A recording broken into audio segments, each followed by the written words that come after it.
শুভ সন্ধ্যা। BBC বাংলার আয়োজন বাংলাদেশ সংলাপের আজকের প্যানেলে রয়েছেন সাবেক স্পিকার, বাংলাদেশ আওয়ামী লীগের অন্যতম নেতা আব্দুল হামিদ। বিএনপির নিজেদেরকে মূলধারা বলে দাবি করেন, কিন্তু চেয়ারপারসন খালেদা জিয়া কর্তৃক বহিষ্কৃত যুগ্ম মহাসচিব আশরাফ হোসেন। জাতীয় পার্টির ভারপ্রাপ্ত চেয়ারম্যান সাবেক পররাষ্ট্রমন্ত্রী আনিসুল ইসলাম মাহমুদ। ঢাকা বিশ্ববিদ্যালয়ের সমাজবিজ্ঞানের অধ্যাপক সাদেকা হালিম।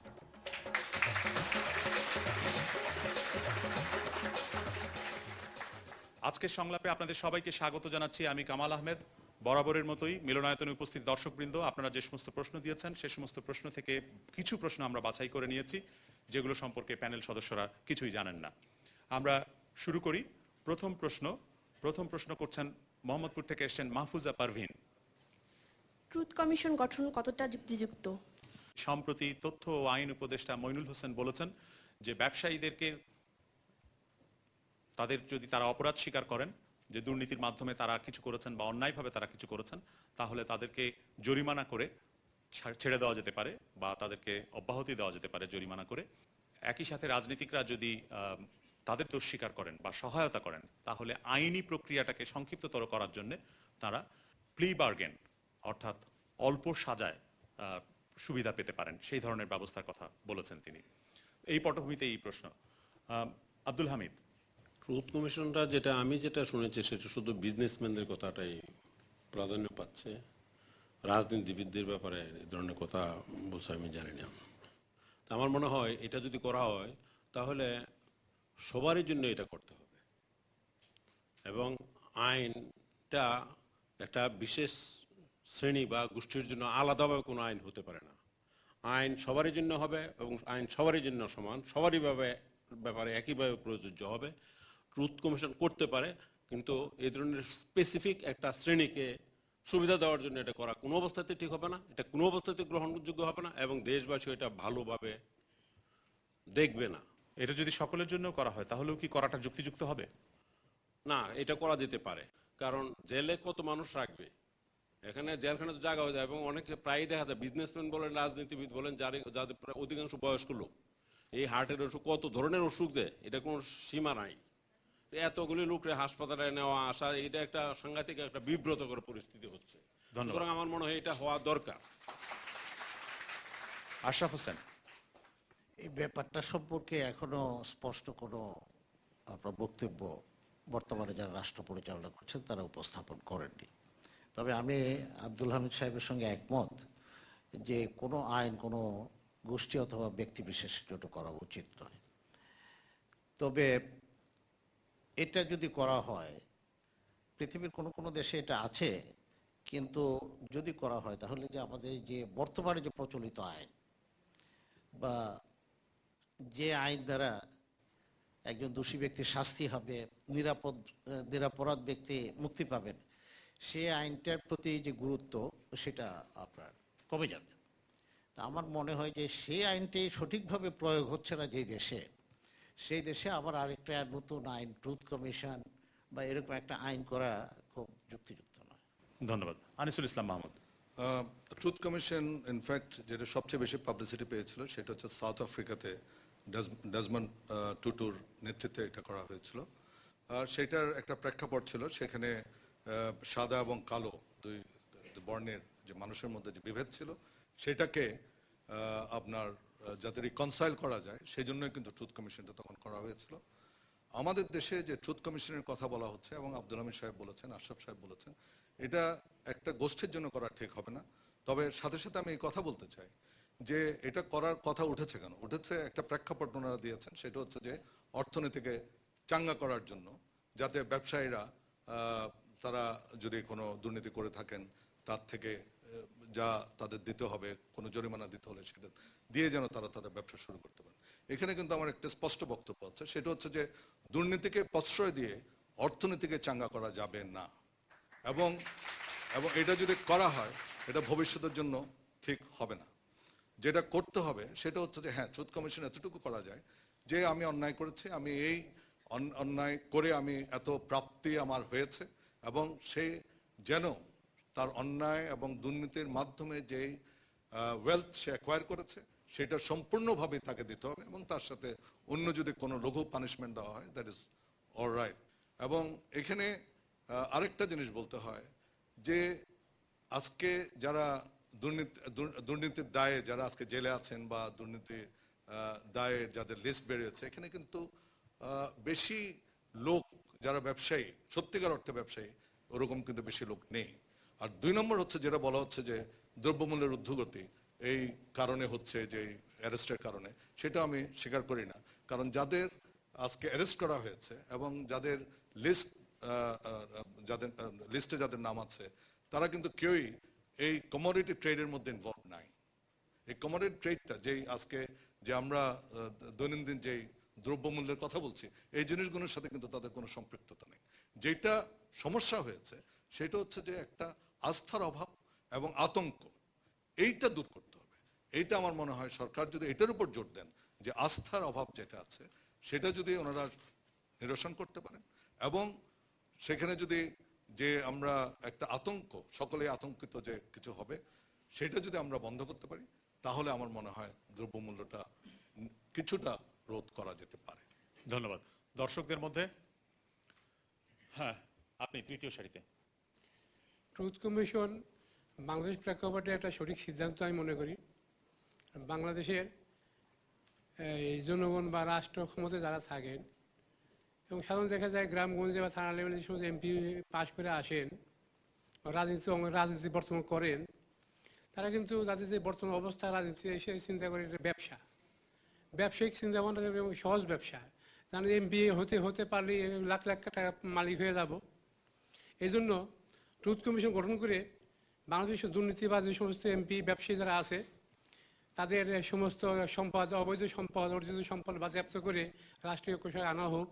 তার মাধ্যমে হয়তো ভবিষ্যতে যারা রাজনীতি করবে তারা চিন্তা করে আসবে যে না, এই রাজনীতির পথটা শুধু সঠিক ব্যবসা না। হ্যাঁ, আপনি। আমি বলতে চাচ্ছি যে এই কমিশন যদি গঠন হয়, আমাদের বাংলাদেশের যে ব্যবসায়িকদের মন মানসিকতা, তাতে তারা যদি এমন হয় যে যেখানে যে দোষটা করে 20 বছর সাজা হতো, সেখানে যদি এটা ধারণা করে যে না আমার 10 বছর হবে, তাহলেও ঠিক। কিন্তু যদি বুঝে যায় যে আমি 10 টাকা জরিমানা দিয়েই আমি রেহাই পাবো, তাহলে দুর্নীতি আরো বাড়বে, আমার মনে হয় কমবে না। ধন্যবাদ। হ্যাঁ, আপনি। শ্রদ্ধেয় আশাস ভাই আছেন, উনি একটা কথা বলেছেন যে প্রচলিত আইনের যদি সঠিক প্রয়োগ হতো তাহলে এই ধরনের কমিশন গঠনের প্রয়োজন ছিল না। 3টা দলই এখানে আছেন, দলের প্রতিনিধি আছেন, আপনারা একসময় ক্ষমতায় ছিলেন, কিন্তু আপনারা এই যে দুর্নীতির যে প্রতি পদে পদে স্টেপ বাই স্টেপ যে লিস্ট এসছে, এটা আপনারা কেন গণতান্ত্রিক উপায়ে, এটা আপনাদের উপরে দায়িত্ব ছিল, এটা করতে পারলেন না? ধন্যবাদ। হ্যাঁ, আপনি। কিছুদিন আগে এটার এফবিসিসিআই এর সভাপতিরা বলেছিলেন যে এই ধরনের ব্যবসায়ীকে যদি আমরা জেলে পুরে রাখি, হয়তো বা পরিস্থিতি স্বাভাবিক হবে না। তো আমার মনে হয় এটা কি কোনো ধরনের ব্ল্যাকমেইলিং, আর যেটাকে সামনে রেখে সরকার মনে করছে যে আমরা এটাকে যদি মেনে নিই তাহলে হয়তো বা আমরা সুবিধাজনক পর্যায়ে যাব। ধন্যবাদ। আপনি।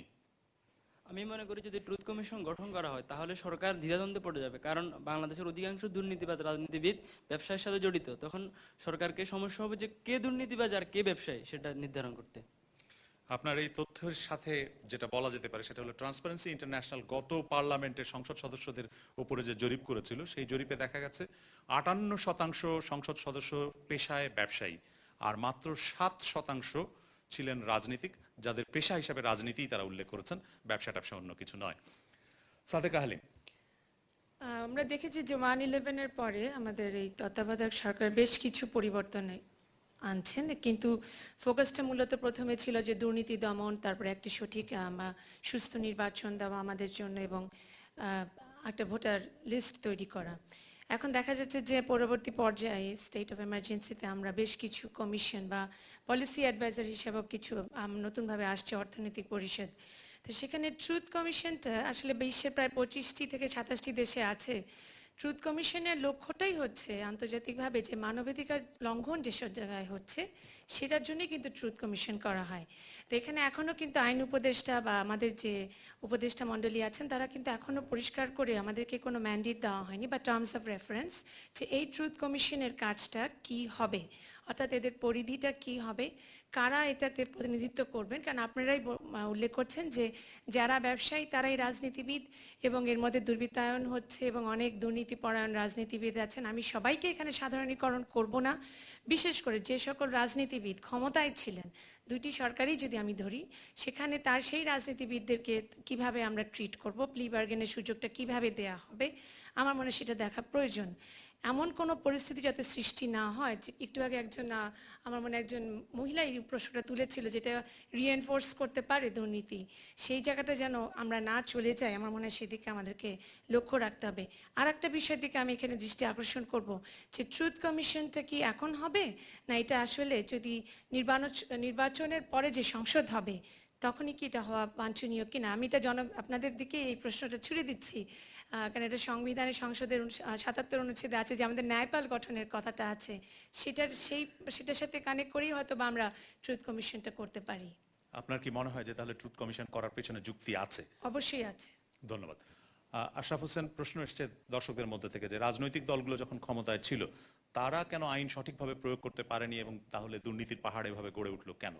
আর রাজনীতি আমাদের দেশে যেভাবে অতীতে হয়েছে সেটা আসলে গণতান্ত্রিক পন্থায় হয় নাই।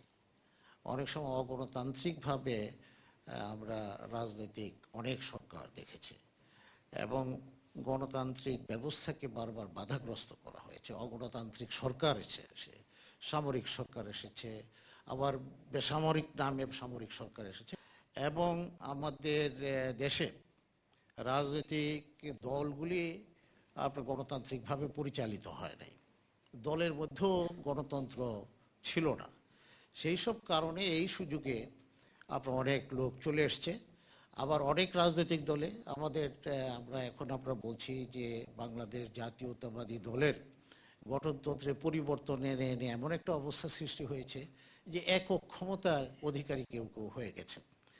দলে গণতন্ত্র না থাকার কারণে, আদর্শের অনুগত লোকজন দ্বারা দল পরিচালিত না হওয়ার কারণে, সত্যনিষ্ঠ ব্যক্তি দ্বারা আপনার রাষ্ট্র পরিচালিত না হওয়ার কারণে, এইসব অনেক কারণে আমরা এটা করতে পারি নাই। এখন আমরা সেই কারণে দলীয় সংস্কার নিয়ে আসতে চাইছি এবং রাজনৈতিক সামগ্রিক জাতীয় রাজনীতিতে পরিবর্তনের জন্য আমরা কিছু খসড়া প্রস্তাব পেশ করেছি। ধন্যবাদ।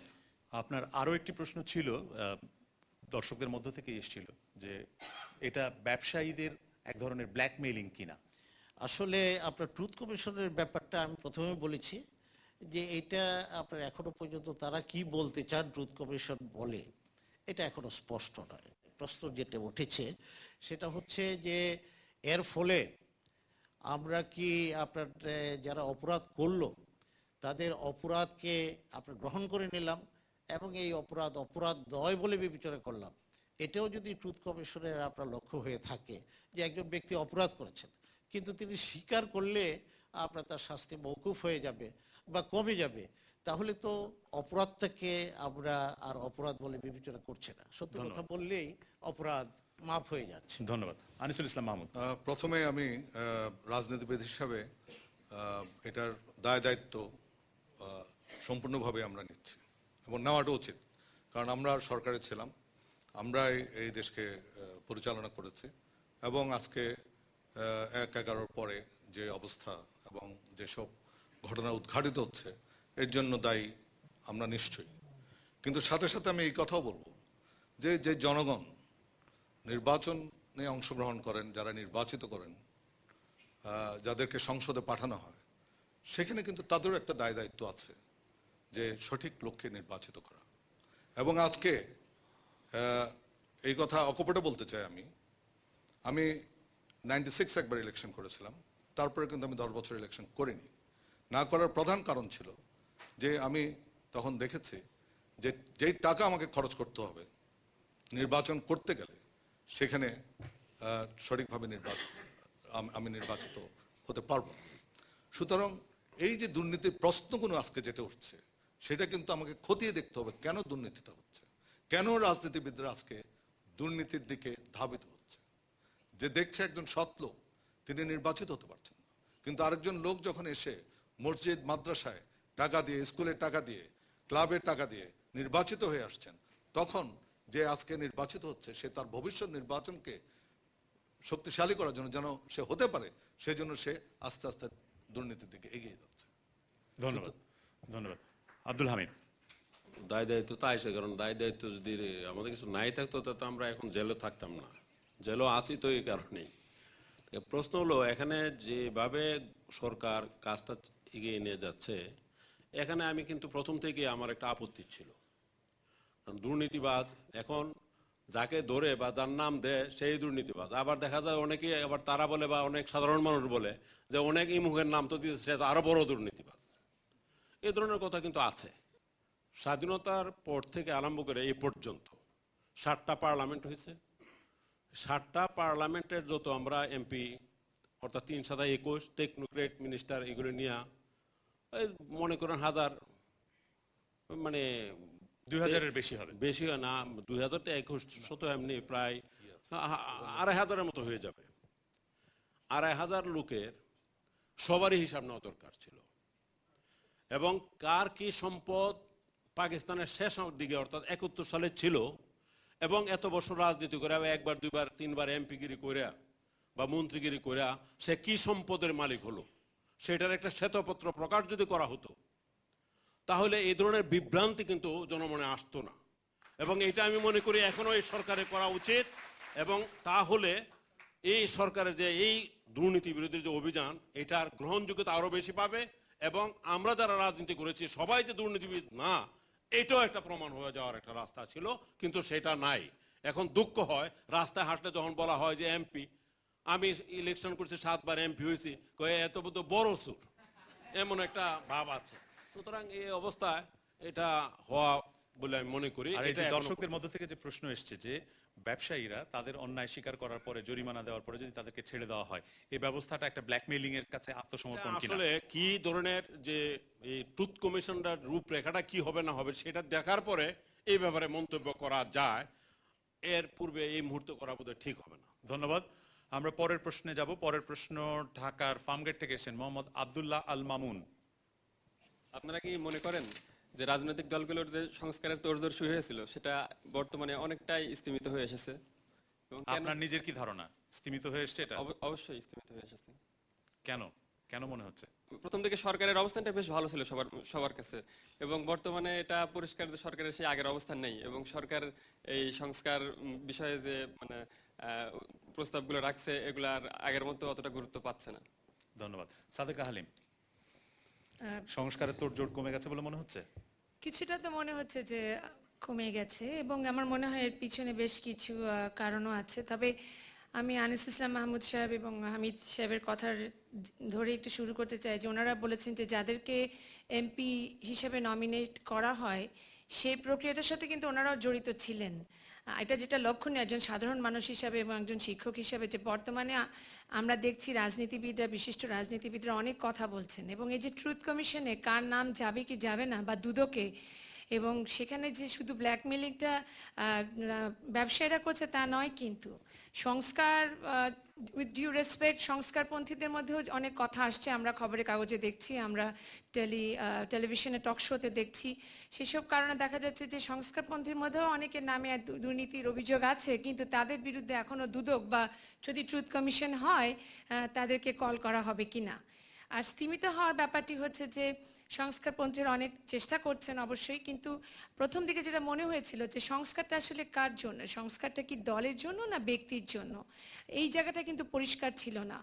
এবং আমরা যে কথাগুলো শুনতাম, যে আলোচনাগুলো, যে দুটি প্রধান দলের নেত্রীকে নিয়েই কিন্তু বিশেষ আলোচনাগুলো চলে আসছে, এবং ওনাদের গ্রেপ্তারের পরেও আলোচনাগুলো চলে আসছে, কিন্তু যেটা লক্ষণীয় যে এই পুরা দলের সংস্কারের চেয়ে ব্যক্তির সংস্কারের উপর যখন প্রাধান্য দেওয়া হয়েছে, সেখানেই কিন্তু এই জায়গাটাতে আমার মনে হয় একটু দুর্বলতার সৃষ্টি হয়েছে, এবং এই কারণে অনেকটা এখন স্তিমিত হয়ে গেছে যে আমরা কি নেত্রী সহ করব। কারণ আমরা একই রাজনীতিবিদকে দেখছি যে 1 মাস আগে যে স্টেটমেন্ট ওনারা পত্রপত্রিকায় দিয়েছেন, আমি এখানে নাম নিচ্ছি না কারণ আপনারা সবাই জানেন, আবার তাকেই দেখা যাচ্ছে যে উনি এখন বলছেন যে না, আমি নেত্রীর সাথেই আছি, কারাগার থেকে ওনাদের যে বক্তব্য আসবেন আমরা সেভাবেই আমরা এগোনোর চেষ্টা করব। ধন্যবাদ। আনিসুল ইসলাম মাহমুদ, স্তিমিত আমি আমার দল সম্বন্ধে বলতে পারি, সেটা হচ্ছে যে আপনার দলে বোধহয় বলা যাবে না, কারণ আমার- আপনি সংস্কারের কারণে ভারপ্রাপ্ত হয়েছেন। সংস্কার সেটাই বলছে, সেখানে কিন্তু আমরা একটা সংস্কারের কারণে আমি ভারপ্রাপ্ত হয়েছে, 1 নম্বর তিনি সরে দাঁড়িয়েছেন, আর 2 নম্বর হচ্ছে যে আমরা ইতিমধ্যে একটা সংস্কার কমিটি আমাদের আছে এবং সাব কমিটি কাজ করছে, সেখানে বিশেষ করে আজকে যে দুর্নীতির প্রশ্ন যেটা উঠছে সেটা কিন্তু রাজনৈতিক দলের সংস্কারের সাথে ওতপ্রোতভাবে জড়িত। কিভাবে আমি বলি, আমি যখন একজন মন্ত্রী, আমি যদি দুর্নীতি করতে চাই, আমি যখন টাকাটা চাই, কিন্তু তখন আমার জন্য চাই না, সাধারণত দলের নাম দিয়ে চাই, দলের ফান্ডের কথা বলে চাই। আজকে সেই জন্য দলের অর্থায়নের ব্যাপারে সম্পূর্ণ সংস্কার হতে হবে। That is there has to be a very transparent, স্বচ্ছ আপনার অর্থায়ন ব্যবস্থা থাকতে হবে, যেখানে আপনার ওয়েবসাইট পর্যন্ত করা উচিত বলে আমি মনে করি। আরেকটা সংস্কার যেটা সবচেয়ে বেশি দরকার, যেটা হয়তো একদিনে করা যাবে না, সেটা হচ্ছে মনোনয়নের ব্যাপার। আমরা যেসব দেশে এই গণতন্ত্রের কথা বলছি, সেখানে কিন্তু মনোনয়নটা হয় কনস্টিটুয়েন্সি লেভেল থেকে, অর্থাৎ কনস্টিটুয়েন্সির যারা পার্টি আছে তারাই সাধারণত মনোনয়নের প্রক্রিয়াটা শুরু করে।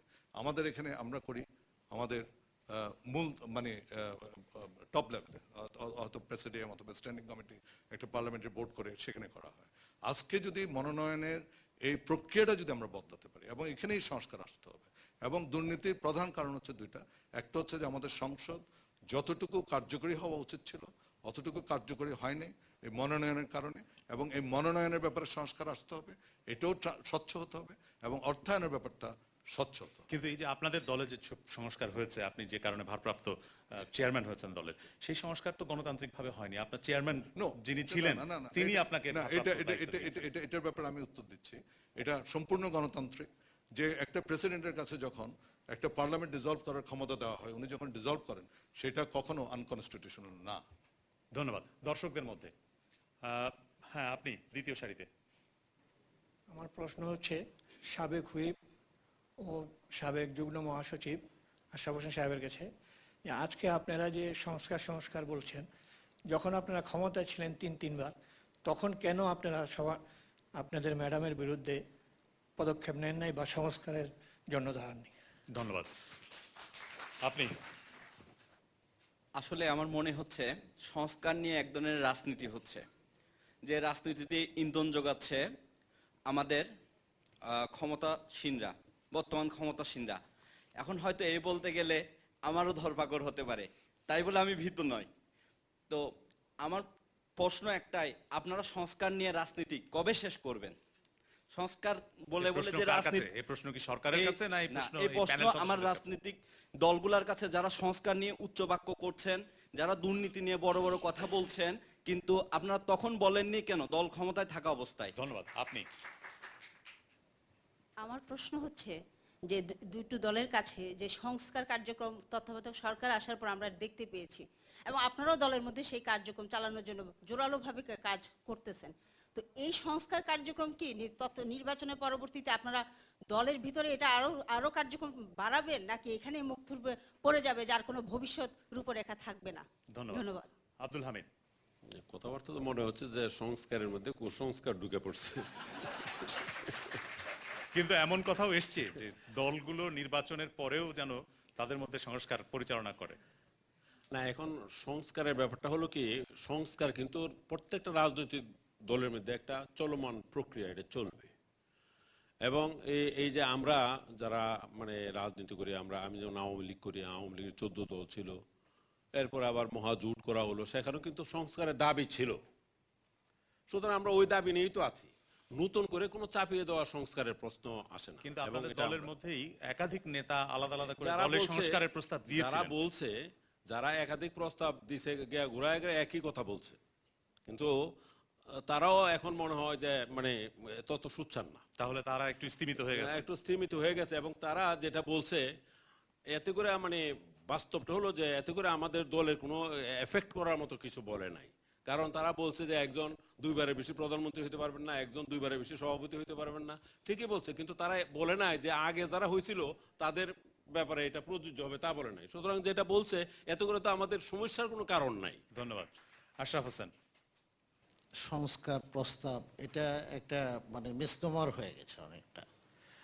সরকার আপনার সংস্কারের কথা বলেছে, সংস্কার প্রস্তাবের সঙ্গে দলের সংস্কার প্রস্তাব কিন্তু এক নয়, আবার রাজনীতির সংস্কার প্রস্তাবও এক নয়। যেটা সরকার বলছেন, এই যে একজন বললেন যে সরকারের প্রস্তাব, তো আমরা বলছি না, আমরা সরকারের প্রস্তাব আলাদা, আমাদের প্রস্তাব আমাদের দলের আছে, রাজনীতির আছে, কিছু কিছু আপনার প্রতিষ্ঠানের আছে, যেটা আপনার সংবিধান সম্মত প্রতিষ্ঠান, সেগুলির আমরা কিছু সংস্কার চাচ্ছি। আর আমাদের এক আলোচকদের মধ্যে একজন যিনি বলেছেন যে ব্যক্তির আপনার সংস্কার চাচ্ছেন, আমরা কিন্তু কোনো ব্যক্তির সংস্কার চাই না, কোনো ব্যক্তির নাম কোনো সংস্কার প্রস্তাবে উল্লেখ করা হয় নাই। এটা আসলে আমাদের দলের প্রস্তাব যেটা, সেটা হচ্ছে আমাদের দলের গঠনতন্ত্রকে আরও গণতন্ত্র সম্মত করার জন্য, এবং আমরা একাধিকবার সরকার গঠন করার পর এই দলের গঠনতন্ত্র আমাদের কর্মকাণ্ডকে যেভাবে নাকি বাধাগ্রস্ত মিস্টার করেছে, হোসেন, আপনি এই সেগুলি- সংস্কারের প্রয়োজনীয়তা সম্পর্কে বলেছেন এর আগে। সংস্কারের ধারাটা এখন আপনাদের, এটা কি একটু স্তীমিত হয়ে গেছে? এটা একটু আমি সময় নিতে হবে, না হলে এরকমই আপনার ভুল বোঝাবুঝির সৃষ্টি হবে। তো সেই কারণে এটা আমরা আপনার এটাকে সংশোধনের জন্য আমরা প্রস্তাব করেছি। এখন সরকারের প্রস্তাব যেগুলি আপনার আসছে, যে কিছু কিছু প্রতিষ্ঠান, এটা আমাদের দলের প্রস্তাব ছিল, এবং এটা আপনার কয়েক বছর যাবত এই প্রস্তাবগুলি আসছে। যেরকম আপনার নির্বাচন কমিশনের আপনার সংস্কার, আপনার পাবলিক সার্ভিস কমিশনের সংস্কার, এখন আপনার এই সংস্কারের প্রস্তাব আপনার রাজনীতিতেও আমরা করতে চাই। যেরকম আমাদের সংবিধানে ৭০ ধারায় আপনার কেউ ফ্লোর ক্রস করতে পারে না, আপনি আবার এটাও কিন্তু সংস্কার প্রস্তাবের বিস্তারিত দরকার। সংস্কারের প্রস্তাবগুলো ব্যাখ্যা করছেন। আমি বলে নেই, আপনি তারপরে আপনার তারপরে- দলে যে প্রস্তাবটা দিয়েছিলেন এটা সংস্কারের, প্রশ্নটা তাহলে তো সেই- আপনার সঠিক হবে না, আমি একটু সেই সময় নেব, সংস্কারের একটু ধারাটা সময় নেব। স্তীমিত হয়ে গেল কিনা? আমার যেটা বক্তব্য সেটা হচ্ছে যে আমরা আমাদের দলকে গঠনতন্ত্র পরিবর্তন করে এটাকে গণতন্ত্র সম্মত করার জন্য, আরও গণতান্ত্রিক করার জন্য, এটাকে আপনার কার্যকর করার জন্য আমরা কিছু সংস্কার প্রস্তাব দিয়েছি, যেগুলি আপনার কাউন্সিলে পেশ করা হবে, এবং কাউন্সিল যে সিদ্ধান্ত গ্রহণ করবে সেটা সকলের কাছে প্রযোজ্য হবে। কিন্তু আপনার এই যে ধারাটা, সংস্কারের প্রস্তাবের যে ধারা, সেটা স্তীমিত হয়ে গেছে কিনা, আপনাদের স্তীমিত- উদ্যোগটা স্তীমিত হয়েছে কিনা, সেই প্রশ্নের স্তীমিত উত্তর কিন্তু হয় আপনি নাই, দেননি। কিন্তু আপনার বর্তমান রাজনৈতিক যে অবস্থা, এর কারণে এটা আমরা যখন সংস্কার প্রস্তাবটা আমরা দিয়েছি, তখন আমরা আশা করেছিলাম যে রাজনৈতিক কর্মকাণ্ড আপনার মুক্ত পরিবেশে হবে। এখন যেহেতু এখনো বিধিনিষেধ আরোপিত আছে, এবং আমরা আমাদের কাউন্সিলরদের কাছে এটা আমাদের প্রস্তাবটা আমরা পৌঁছাতে পারছি না, সেই কারণে আপনার বিলম্বিত হচ্ছে, কিন্তু স্থিমিত হয় নাই। ধন্যবাদ। পরের প্রশ্নে যাবার আগে এখানে জানিয়ে রাখি যে বাংলাদেশ সংলাপে আগামী 3 সপ্তাহ ঈদের জন্য বিরতি, এবং এরপর আমরা আগামী 3রা নভেম্বর যাব ভোলায়। ভোলার পর 10ই নভেম্বর আমরা যাব মংলায়, এবং মংলায় যে বাংলাদেশ সংলাপের অনুষ্ঠানটি হবে, সেই সংলাপের মূল বিষয়বস্তু আমরা গুরুত্ব দেব যে বিষয়টির উপর, সেটা হচ্ছে বিশ্বে তাপমাত্রা বৃদ্ধির কারণে আবহাওয়ার যে পরিবর্তন ঘটছে, সেটা দেশের উপরে কি প্রভাব রাখছে, সেটা দেখার উপরে গুরুত্ব দেওয়া হবে। এরপর 17ই নভেম্বর আমরা যাব সিরাজগঞ্জে, আর 24শে নভেম্বর আমরা যাব রাজবাড়িতে। 24শে নভেম্বর রাজবাড়িতে বাংলাদেশ সংলাপের যে আয়োজন হবে, সেখানে গুরুত্ব দেওয়া হবে ফারাক্কার কি ধরনের প্রভাব পড়েছে সামগ্রিক পরিবেশের উপরে। পরের প্রশ্নে ফিরে আসি। পরের প্রশ্ন হচ্ছে ঢাকার লালবাগ থেকে এসেছেন ইয়াসমিন বেগম। মালয়েশিয়া সম্প্রতি বাংলাদেশ থেকে শ্রমিক নেওয়া বন্ধ করে দিয়েছে, এজন্য কারা দায়ী বলে আপনারা মনে করেন? বাংলাদেশ থেকে শ্রমিক নেয়ার উপরে মালয়েশিয়া সাময়িকভাবে একটা স্থগিতাদেশ দিয়েছে, এবং এর জন্য কাকে দায়ী বলে প্যানেল সদস্যরা মনে করেন? আনিসুল ইসলাম মাহমুদ। এখানে এখনো সঠিকভাবে অ্যাকচুয়ালি বলা যাচ্ছে না, তবে যেটা হয় সেটা হচ্ছে যে আমাদের যারা এখানে রিক্রুটিং এজেন্সিজ আছে, এবং ওখানে যারা এমপ্লয়ার আছে মালয়েশিয়াতে, এবং সাথে সাথে আমি বলবো আমাদের যে এমবাসি আছে, তারাও কিছুটা দায়ী, এবং কারণ তাদের উপর সবচেয়ে বেশি দায়িত্ব এটার কোঅর্ডিনেশন করার জন্য। সুতরাং সব কিছু মিলিয়ে আমার মনে হয় আমরা কিছু সমস্যার সৃষ্টি করেছে। বিশেষ করে আমার দুঃখ লাগে যে আজকে যারা বিদেশে যে আমাদের জন্য ডলার উপার্জন করছেন, এবং আমরা প্রায় $5 বিলিয়ন এখন রেমিটেন্সে আসছে, এবং যারা করছে তারা কিন্তু এই সমাজ থেকে আসলেই ওরকম কিছু পায়নি। এগুলো দেখবেন যারা লেখাপড়া করেনি বা করতে পারেনি, গ্রাম থেকে শহরের যারা নিম্নবিত্ত পরিবারের ছেলেমেয়ে, এবং তারাই টাকা পাঠাচ্ছে। আমার ছেলেমেয়েরা কিন্তু টাকা পাঠাবে বলে আমি মনে করি না, যদি তারা ওখানে থেকে যায়। বরঞ্চ তারা বলতে পারে যে আমার এখানে যা সহায় সম্পদ আছে সেটা বিক্রি করে পাঠাবার জন্য হয়তো বলতে পারে, এটা কিন্তু সত্যি কথা। এবং সেখানেই দুঃখ লাগে যে যারা আসলে কষ্ট করে এই দেশকে চালাচ্ছে, আসলে কিন্তু তারা চালাচ্ছে, এরা চালাচ্ছে। এবং গার্মেন্টসের আজকে আমাদের দুইটা বড় ইনকাম, $15 বিলিয়ন আমি বলবো, $10 billion in garments, $5 billion in আপনার এই রেমিটেন্সে, এক্সপেট্রিয়েট যে রেমিটেন্স আসে, এই $15 বিলিয়ন কিন্তু আমরা পাচ্ছি যারা সমাজ থেকে আসলে কিছু পায়নি। আমরা কিন্তু তাদেরকে রক্ষা করতে পারছি না তাদের, এবং আজকে এটা যেহেতু 1 লক্ষ লোকের উপরে, সেজন্য এটা বিরাট নিউজ হচ্ছে, কিন্তু এরকম প্রতিদিন আপনি দেখবেন অনেক লোক কিন্তু প্রতারিত হচ্ছে। কিন্তু এটার জন্য দায়ী কারা আসলে? সামগ্রিকভাবে প্রধান দায়িত্ব কার উপরে যে পড়ে? এটা দায়িত্ব ডেফিনেটলি সরকারের, কারণ এখানে রেগুলেশনের প্রশ্ন আছে, আমাদের মিনিস্ট্রি আছে, আমাদের ডাইরেক্টরেট আছে, তারা সেটা যেভাবে রেগুলেট করা উচিত সেভাবে রেগুলেট করা হচ্ছে না, এটাই আমি মনে করি। ধন্যবাদ। আশরাফ হোসেন। আমাদের বিদেশে পাঠানোর ব্যবস্থাটায় অনেক আপনার ত্রুটি রয়েছে, এটা বারবার চেষ্টা করা হয়েছে ত্রুটিমুক্ত করার জন্য। প্রথমে আপনার সরকার আপনার পাঠাতো সরাসরি, কিন্তু পরবর্তীকালে এই রিক্রুটিং এজেন্সি এরাই দেখা যাচ্ছে যে সমস্যার সৃষ্টি করছে, এবং কিছু আপনার অসৎ আপনার সরকারি কর্মকর্তা কর্মচারী তারা এই রিক্রুটিং এজেন্টদের সঙ্গে আপনার নিজেরা এক হয়ে ঐক্যবদ্ধভাবে আমাদের এই সম্ভাবনাময় যে বিষয়টা এটাকে আপনার নষ্ট করার জন্য চেষ্টা করছে। আসলে আমাদের জনশক্তি আমাদের বেশি আছে, এদেরকে আমরা আমাদের দেশে কাজে লাগাতে পারছি না, আমরা বিদেশে রপ্তানি করছি। আর যারা এটাকে গ্রহণ করছেন, আমদানি করছেন, তারা আপনার অনেক সময় আমাদের জন্য ক্ষতিকর কিছু কিছু আইন কানুন তাদের দেশে আপনার করছেন। কিন্তু এখন যেটা আপনার মালয়েশিয়ার যে আপনার trade union federation, Malay trade union Congress, তারাও বলছে মালয়েশিয়া এবং বাংলাদেশের কিছু সরকারি কর্মকর্তা এবং রিক্রুটিং এজেন্টরা এই জন্য যে বাংলাদেশি শ্রমিকরা সেখানে যে কাজ পায় না, তাদেরকে প্রতারণা করা হয়, এবং যারা প্রতারণা করেন তাদের বিরুদ্ধে কিন্তু আমাদের দেশে সরকার কোনো কার্যকর ব্যবস্থা এখনো পর্যন্ত নেয় নাই। ধন্যবাদ। দর্শকদের মধ্যে হ্যাঁ, আপনি। আমলাতান্ত্রিক দীর্ঘ জটিলতার কারণে আজকে এবং এজেন্টদের বিশেষ করে যে অত্যাধিক টাকা নেওয়ার ক্ষেত্রে এইসব নানান হয়রানির কারণে আজকে বাংলাদেশ এবং মালয়েশিয়ার মধ্যে শ্রমিক নেওয়ার ক্ষেত্রে এই অবস্থা সৃষ্টি হয়েছে। ধন্যবাদ। হ্যাঁ, আপনি। এখন এই সমস্যাটার কারণ, আমার প্রধান যে কারণ সেটা হলো যে বর্তমানে জনশক্তি রপ্তানিতে অধিক আয় এবং অধিক লাভ।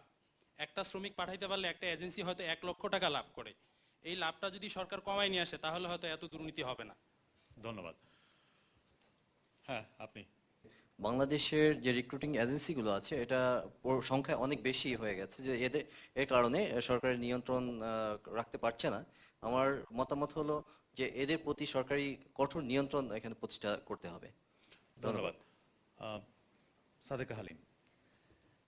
যে জটিলতাটা দেখা দিয়েছে সেটা 1999-তেও দেখা দিয়েছিল, এবং 2006 থেকে যে প্রক্রিয়াটা শুরু হয়েছে যে প্রায় 10 লাখ শ্রমিক নেওয়ার কথা মালয়েশিয়ান গভর্নমেন্টের, সেখানে প্রায় 2.5 লাখ শ্রমিক চলে গেছেন, এবং তার মধ্যে 48,836 জন মনে হয় তাদের কাগজপত্র পেয়েছেন। কিন্তু এখানে যে বলা হচ্ছে আমলাতান্ত্রিক জটিলতা, যে গত মাসে কিন্তু 9টা রিক্রুটিং এজেন্সিকে বাতিল করে দেওয়া হয়, কিন্তু আবার দেখা যাচ্ছে যে সেই এজেন্সিগুলো কিন্তু আবার কোনো একটা অদৃশ্য শক্তির বদৌলতে আবার তারা কাজ করছেন। এবং এই জটিলতাটা এখন কেন সৃষ্টি হচ্ছে? দেশে একটি জরুরি আইন চলছে, আমরা অ্যাকাউন্টেবিলিটির কথা বলছি, আমরা ট্রান্সপারেন্সির কথা বলছি, তো সেখানে এটা দেখতেই হবে। তবে recruiting agency, sub recruiting agency এবং মালয়েশিয়ান গভর্নমেন্টের তাদের যে রিক্রুটিং এজেন্সি সেটা কিন্তু খুব তামিল ডমিনেটেড, যেটা আমি সিঙ্গাপুরে আমি কিছু সময় ছিলাম, তখন দেখেছি যে তারা চীনের যারা বংশোদ্ভূত তারা এটা ডিল করেন। বাংলাদেশি শ্রমিকদের উপর অনেক নির্যাতন করা হয়, অনেক অবমাননা করা হয়, তারা মানে খুবই একটা ইনহিউম্যান সিচুয়েশনে থাকেন। তো সেখানে এই তামিল যারা এটা কন্ট্রোল করছে তারা কিন্তু 10,000-এর জায়গায় 15,000-এ ভিসা বিক্রি করছে। তো সেগুলো আমার মনে হয় যে আমরা আমাদের এই সরকারের অবশ্যই এটা আমার মনে হয় সুনজরে নিয়ে আসা উচিত। এবং এই ধরনের আমলাতান্ত্রিক জটিলতা আমার মনে হয় দেশের এখন যে প্রেক্ষাপট এবং যেভাবে ওনারা দাবি করছেন যে না আমরা অনেক কিছু পরিষ্কার করছি, যে সংস্কারের কথা আমি সেজন্যই টেনে নিয়ে আসবো এখানে, যে আমি ব্রড ক্যানভাসে শুধু রাজনৈতিক দলের সংস্কার হলে চলবে না, অন্যান্য প্রতিষ্ঠানেরও আমার মনে হয় সংস্কারের প্রয়োজন। ধন্যবাদ। আব্দুল হামিদ।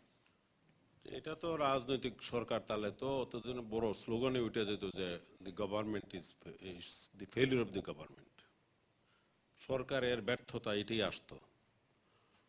এখন তো যেহেতু তত্ত্বাবধায়ক সরকার আছে এবং কি সরকার তো বলার অবকাশ রাখে না, সুতরাং আমি বলতে চাই আশরাফ সাহেব এবং আনিসুল ইসলাম মাহমুদ সাহেব যে বক্তব্য রাখছেন এটাই। তবে কথা যেভাবে আসুক না কেন, মূল ব্যর্থতা কিন্তু সরকারের, এটাকে অস্বীকার করার কোনো জো নাই। ধন্যবাদ। পরের প্রশ্ন করবেন, টাঙ্গাইল থেকে এসছেন মোহাম্মদ রুবেল আহমেদ। জি, গার্মেন্টস শ্রমিকদের উত্তেজনার জন্য মালিকদের অব্যবস্থাপনায় অনেকাংশে দায়ী, কিন্তু এ ব্যাপারে সরকার তেমন কোনো পদক্ষেপ নেই কেন? কি ধরনের অব্যবস্থাপনা? তারা শ্রমিকদের ঠিকমতো বিল পরিশোধ করে না, অনেকাংশে মানে নানান রকম অশ্লীল ভাষা প্রয়োগ করে শ্রমিকদের উপরে। আপনি কি কোনোভাবে গার্মেন্টস শিল্পের সাথে জড়িত? আমি হয়তো ছিলাম আগে, এখন আপাতত নেই। ধন্যবাদ। আনিসুল ইসলাম মাহমুদ। এটা একটা বিরাট সমস্যা হয়ে দেখা দিচ্ছে। বিশেষ করে আমি আগেই বলেছি যে গার্মেন্ট শিল্প থেকে আমরা এখন অলমোস্ট $10 বিলিয়ন মতো আমাদের এক্সপোর্ট হচ্ছে, এবং আশা করা হচ্ছে যে 2010-এর মধ্যে এটা $15 বিলিয়ন যাওয়া উচিত। যদিও বর্তমানে একটা ট্রেন্ড দেখা যাচ্ছে যেখানে যে গ্রোথ যেভাবে হচ্ছিল সেভাবে হচ্ছে না, ইনফ্যাক্ট কিছু কিছু জায়গায় নেগেটিভ গ্রোথ হচ্ছে। এটার কারণ কিছু আমাদের দেশের বাইরে তাদের ডিমান্ডের জন্য, সাথে সাথে আমাদের দেশে এটা সরকার থেকেও বলা হয়েছে, সেদিন একজন উপদেষ্টাও বলেছেন যে কিছু কিছু সংগঠন হয়তো এখানে কাজ করছে উস্কানোর জন্য। তো আমি মনে করি ঠিক এককভাবে শ্রমিক সংগঠনকে দায়ী করলেও চলবে না, এককভাবে যারা গার্মেন্টস মালিক তাদেরকে দায়ী করলেও চলবে। এটা এই কথা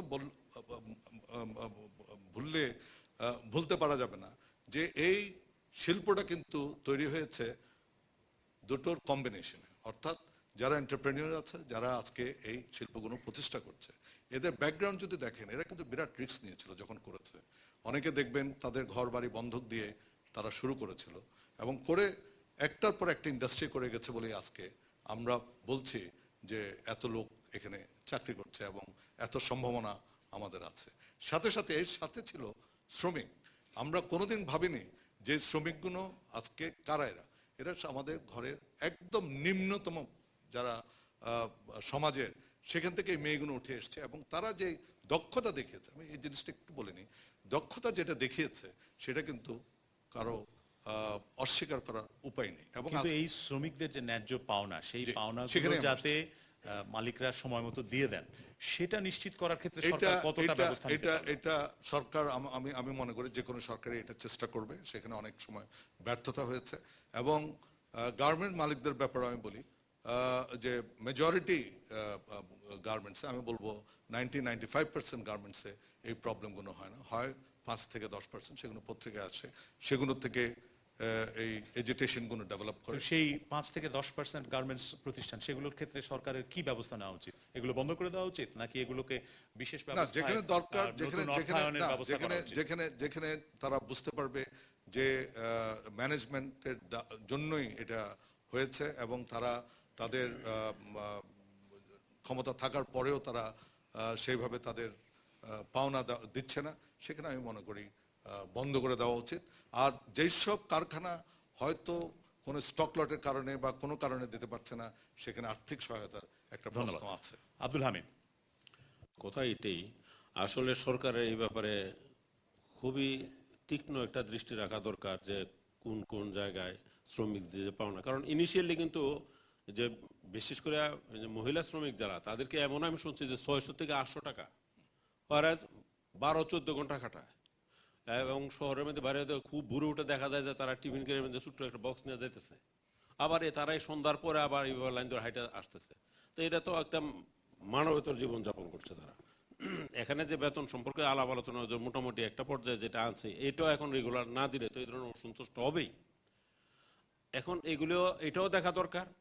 আবার যেখানে সরকার আশঙ্কা করছে হয়তো বিদেশি কোনো শক্তি আমাদের গার্মেন্টসটাকে, মানে যা আমরা অনেকটা আগায় গেছি, এটাকে যাতে পিছনে ফেলে দেয়, তারা অন্যরা আগায় যেতে পারে, সে ধরনের ষড়যন্ত্র থাকতেও পারে। সেখানেও তো আমাদের সতর্কতা অবলম্বন করা দরকার বলে মনে করি। এবং এই উভয়টা জিনিস এখানে সরকার সমাধিক গুরুত্ব সহকারে এই বিষয়টা সবসময় মনিটর করা দরকার, যাতে এই ধরনের অবাঞ্ছিত অনাহত কোনো ঘটনা ঘটতে না পারে। ধন্যবাদ। সামনের সারিতে দ্বিতীয়জন। এখানে সেদিনের যে গার্মেন্টসের ঘটনা হলো 23 তারিখে, 22 তারিখের ঘটনা, আমি একজন আইনজীবী। তো তো দুজন আসামি করে এখানে মামলা করা হয়েছে। সাধারণ শ্রমিক তারা, দেখা যাচ্ছে তারা 1800 টাকা বেতনে চাকরি করে। 9-3-23 তারিখ থেকে 30 তারিখ পর্যন্ত তারা জেলখানায় ছিল। 1 তারিখে আমি তাদের জামিন করালাম, করানোর পরে তারা যখন তাদের গার্মেন্টসে ফিরে গেল তখন দেখলো যে তাদের চাকরি তাদের বরখাস্ত করা হয়েছে। তো এই যে শ্রমিক তারা সাধারণ 1800 টাকার বেতনে চাকরি করে, এই যে চাকরিটা চলে গেল, এখন এই শ্রমিকের দায় দায়িত্বটা কে নেবে, সরকার না মালিক পক্ষ, কে নেবে? ধন্যবাদ। হ্যাঁ, আপনি। সুকান্তের ভাষায় ক্ষুধার রাজ্যে পৃথিবী কদ্দময়, পূর্ণিমার চাঁদ যেন ঝলসানো রুটি। আমাদের বাংলাদেশে এখনো এই পর্যন্ত আমি যতটুকু ফর মাই হাজব্যান্ড গোস, আমরা মাহাতিরের মতো একজন লিডার পাইনি। Very sad. আমাদের দেশপ্রেম বোধ নাই। আমাদের যে রানিং প্রেসিডেন্ট, রানিং যে কেয়ারটেকার চিফ, ওনার কথা আমি লিটারেচার স্টুডেন্ট, আমি খুব ভিউইস্ট। তো আমাদের এই যে গার্মেন্টস শ্রমিকের যে কান্নাকাটি, ওনার কান পর্যন্ত পৌঁছেন কিনা, আর পৌঁছতে ব্যবস্থা কি নেবেন? ধন্যবাদ। আপনি। রাজনীতি দলগুলোর মধ্যে যে সংস্কারের কথা বলেছে, গার্মেন্টস সেক্টরে একটা সংস্কার হওয়া উচিত। ধন্যবাদ। আশরাফ হোসেন। বিষয়টা আসলে আমার পেশার সঙ্গে জড়িত। তা আমি মনে করি যে বাংলাদেশের শ্রমিক শ্রেণী সর্বদিক দিয়েই অবহেলিত। শুধু গার্মেন্টস শ্রমিক না, আপনারা লক্ষ্য করেছেন যে পাটকল বন্ধ হয়ে যাচ্ছে, শ্রমিকরা তাদের আপনার পাওনা পাচ্ছে না। সরকার মালিকানায় সরকারি আপনার আমাদের দেশের শ্রম আইন আপনার মেনে চলে না। এক্ষেত্রে তো আপনার এই গার্মেন্টস ফ্যাক্টরি বেশিরভাগ হলো বেসরকারি। সেই ক্ষেত্রে দেখা যাচ্ছে যে মালিকের জন্য একই আইন, কিন্তু মালিকের ক্ষেত্রে প্রয়োগ করা হয় না, শ্রমিকের ক্ষেত্রে প্রয়োগ করা হয়। এবং আপনার শ্রম আইন অনুযায়ী আপনার মজুরি তাদের পরিশোধ করা হয় না। আমাদের দেশে জাতীয় নিম্নতম মজুরি আপনার নির্ধারিত নাই। গার্মেন্টসের জন্য একটা ন্যূনতম মজুরি আছে। গার্মেন্টসের জন্য নিম্নতম মজুরি এটা হলো সেক্টর ওয়াইজ, কিন্তু জাতীয় নিম্নতম মজুরি নেই। মজুরি নাই। না থাকলে হয় কি, গার্মেন্টসে আপনি কাকে আপনি মজুরি দিবেন? আপনি শ্রম আইন তো মানতে হবে। শ্রম আইন অনুযায়ী আপনি একজন লোককে অ্যাপয়েন্টমেন্ট দিলে পরে আপনার এই আইনটা প্রয়োগ করছেন আপনি, কিন্তু আপনি অ্যাপয়েন্টমেন্ট লেটার দিচ্ছেন না তাকে। আপনি সকালবেলা নিয়ে আসছেন, বিকালবেলা কিছু দিয়ে বিদায় করে দিচ্ছেন। এবং বেশিরভাগ শ্রমিক, এই যে হামিদ সাহেব বললেন 600 টাকা 800 টাকা, এবং গার্মেন্টস ফ্যাক্টরিগুলিতে অ্যাপয়েন্টমেন্ট লেটারই দেওয়া হয় না, শ্রম আইনই মানা হয় না। কিন্তু এটা যখনই শ্রমিকরা আপনার কোনো আন্দোলন করে আইন অনুযায়ী করুক, আইন অনুযায়ী করার সুযোগ নাই, কারণ তারা আপনার ইউনিয়ন করতে পারছে না। ট্রেড ইউনিয়নই একমাত্র নিশ্চিত করতে পারে যে শ্রম আইনের সুষ্ঠু প্রয়োগ হচ্ছে কিনা একটা কারখানায়। কিন্তু আপনার ট্রেড ইউনিয়ন সেখানে করতে দেওয়া হচ্ছে না। ট্রেড ইউনিয়ন করলে উনি বললেন যে মামলায় জিতলে, মামলায় না জিতলেও কেউ যদি ট্রেড ইউনিয়ন করে তারপরের দিন আর তার চাকরি থাকে না, ইউনিয়ন রেজিস্ট্রেশন দেয় না। এটা কখনো কখনো অমানবিক কোনো কারণে দেখা গেল আগুন লেগে গেছে, দরজা তালা বন্ধ করে রেখে দিয়েছে। এইসব ঘটনায় যখন তারা ক্ষুব্ধ হয়ে তাদের ক্ষুব্ধ প্রতিবাদ যখন তারা করতে যায়, তখন শ্রমিকদের বিরুদ্ধে মামলা হয়, মালিকের আপনার আইন অমান্য করার জন্য কোনো মামলা হয় না। এখানে সবসময় একটা ডাবল স্ট্যান্ডার্ড হয়। আর কখনো কখনো দেখা যায় যে ওই যে উনি বলছেন যে আপনার বাইরের কোনো শক্তি তাদেরকে উস্কিয়ে দিচ্ছে। এটা তো উস্কিয়ে দেওয়ার দরকার নাই। আমি খেতে পারছি না, আমাকে বাধ্য করা হচ্ছে, আইন অমান্য করা হচ্ছে, আইনে বলা হচ্ছে যে আমার এই সুযোগ আমি পাবো, মালিক দিচ্ছে না, সেই জন্য আমি কিছু করতে পারছি না, সরকারও কোনো ব্যবস্থা গ্রহণ করছে না। এটা তো একটা ক্ষুব্ধ প্রকাশ। এখানে বাইরের কারো কিছু ইঙ্গিতে অথবা ইন্ধন যোগানোর কোনো প্রয়োজন নেই। সাদেকা হালিম। আমি মনে করি যে এই বিষয়টা আসলে খুব কমপ্লেক্স। আমরা একটু আগে মালয়েশিয়ার শ্রমিকদের যে সমস্যা সেটা নিয়ে আলোচনা করেছি। গার্মেন্টসে আমরা সবাই জানি যে সবচেয়ে অধিক সংখ্যক নারী শ্রমিকরা কাজ করেন। গার্মেন্টসে যদি আমি শুরু করি, যেটা ওনাদের আলোচনার মধ্যে থেকে আসছে এবং আপনাদের প্রশ্ন থেকে, যে আসলে একটা ক্লিয়ার লেবার ল নাই। যদিও 2000 একটা শ্রম আইন করা হয়েছে, কিন্তু সেই শ্রম আইনটা আসলে কিন্তু সেভাবে আমরা প্র্যাকটিস করছি না। এবং অনেকগুলো ফ্যাক্টরি নাম এসে গেছে, লিস্ট চলে এসছেন, এবং এটা এত সহজেই আমার মনে হয় করা সম্ভব নয়। ইন্টারনাল যে প্রবলেমগুলো অবশ্যই অ্যাবিউজ করা হচ্ছে মেয়েদেরকে, এনভায়রনমেন্টটা ভালো না, বা এই যে অকুপেশনাল হ্যাজার্ড হচ্ছে বা মিথ্যা মামলা দেওয়া হচ্ছে, সেটা একটা ব্যাপার। আর ইন্টারন্যাশনাল একটা পলিটিক্সও আছে। এবং এখানে উনি একটা সুন্দর কথা বলেছেন ট্রেড ইউনিয়নের, কিন্তু 2006-এর যে শ্রম আইন, সেখানে কিন্তু ইপিজেডের মধ্যেও কিন্তু ট্রেড ইউনিয়ন করা যায়। কিন্তু আমি নিজেই ব্যক্তিগতভাবে কিছু গবেষণায় অংশগ্রহণ করে দেখেছি যে সেখানকার মেয়েরা মুখ খুলতে চায় না। যে কোনো উন্নয়নশীল দেশে নারীরা হচ্ছে চিপ সোর্সেস অফ লেবার, এবং তাদেরকে এক্সপ্লয়েট করা খুবই সহজ। এবং এইখানে যে অসন্তোষের সৃষ্টি হচ্ছে, সেই অসন্তোষের জন্য তাদের এই যে আজকে ট্রুথ কমিশন হচ্ছে, এখন এই ট্রুথ কমিশনে শুধু ব্যবসায়ীদেরকে টানলে চলবে না, সবার জন্য ট্রুথ কমিশন হতে হবে। তো এইসব জায়গায় যদি তাদেরকে নিয়ে আসা যায় এবং অসন্তোষের কারণগুলো বের করে আনতে হবে। অনেক প্রতিষ্ঠান আমার মনে হয় না কিন্তু এই বাংলাদেশে আর অসন্তোষের বাড়াতে কারণ হবে না। আপনার ধারণা কি? সরকারের ব্যর্থতা আইন প্রয়োগের সরকারের ক্ষেত্রে? আইনের মানে যথাযথ নিয়ম প্রয়োগ এবং তাছাড়া আন্তর্জাতিক ইন্টারন্যাশনাল মার্কেটটাকে আমরা কিন্তু টোটালি এখানে ডিসরিগার্ড করতে পারবো না। ধন্যবাদ। আমরা পরের প্রশ্ন নেব। পরের প্রশ্ন মোস্তফা জামাল উত্তরা থেকে এসেছেন। উপজেলা নির্বাহী কর্মকর্তাদের জন্য সম্প্রতি 26 লক্ষ টাকা করে প্রতিটি পাজেরো প্রায় 150টি পাজেরো কেনা হয়েছে। তাদের জন্য এই বিলাসিতাটুকু করা কতটা যৌক্তিক? জনগণের করের টাকা দিয়ে এই গাড়িগুলো কিনা কতটা যৌক্তিক? প্যানেল সদস্যরা সবাই খুব সংক্ষেপে বলতে হবে, 20 সেকেন্ড করে। আব্দুল হামিদ। এটা তো এমপিদের গাড়ি তো সব বাতিল করা ভবিষ্যতে আনতে পারবে না। অনেক উপজেলার নির্বাহী কর্মকর্তার লাগে এত দামি গাড়ি, এটারই বা কি প্রয়োজন? এটা তো আমার মাথায় আসে না। আশরাফ হোসেন।